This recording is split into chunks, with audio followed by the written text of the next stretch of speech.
Le Sénégal n'est pas épargné par le terrorisme. Ils ont choisi de ne pas encore être actifs au Sénégal. Voilà la vérité. Les réseaux dormants sont dans ce pays. On a alerté de mille et une manières. Les gens ne nous écoutent pas. Le terrorisme n'est pas à la porte du Sénégal. Ils ont déjà commencé leur action en direction de notre pays. Tout le monde sait qu'ils ont besoin de ce qu'on appelle une façade maritime. Quelqu'un l'a dit. Les options, c'est le Sénégal, le Bénin ou la Côte d'Ivoire. Je vous donne d'autres témoignages.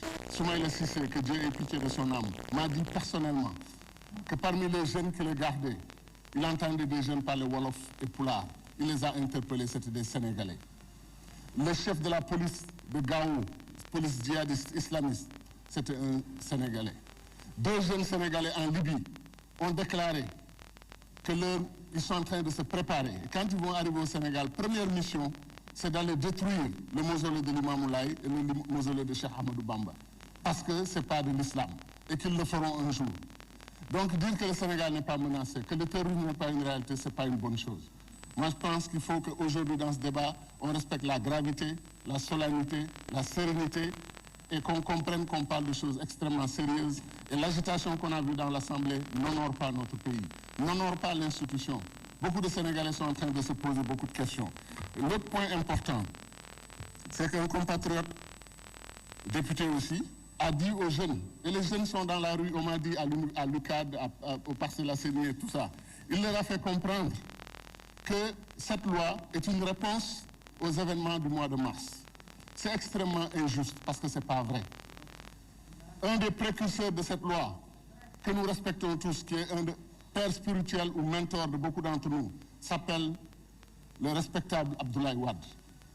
Chers collègues, tout ce qu'on reproche à cette loi, sur ces questions, rassemblement, manifestation, ils ont utilisé voilà. Donc, association de malfaiteurs, et ensuite, il y avait un autre point, l'histoire de mouvements insurrectionnels, etc., etc. Tout ce qu'on reproche à cette loi se trouve exactement dans la loi 2007, proclamée par le président Abdoulaye Wade et contresignée par un certain Premier ministre qui s'appelle Macky Sall. Moi, je pense que le ministre, monsieur le ministre de la Justice, si ce n'est pas encore trop tard, avant la fin de cette session, qu'on tire et qu'on distribue à l'ensemble de la presse et aux députés la loi 2007. Et on verra que le président Abdoulaye Wade utilise exactement les mêmes termes qui sont dans la loi qui nous est proposée. Aucune modification. Et le président Abdoulaye Wade est un homme de droit. Tout le monde le sait et le respecte.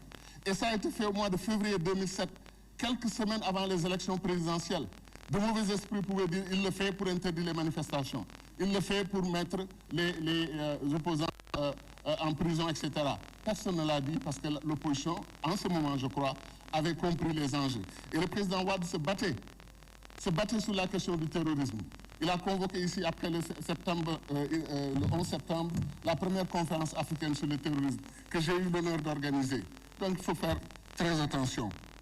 D'autres collègues ont dit qu'aux États-Unis, on n'aurait pas réprimé dans les grandes démocraties ce qui a été dit dans ce texte. Les États-Unis, quand on a attaqué leur Parlement, le Capitole, le 6 janvier, ils ont appelé ceux qui faisaient l'insurrection, ils les ont appelés des terroristes domestiques. Ceux qui manifestaient et qui utilisaient la violence, ils les ont appelés terroristes domestiques. Donc il faut faire très attention et véritablement, chers compatriotes, ces questions sont très sérieuses. Merci beaucoup. Merci, mon cher collègue. Merci.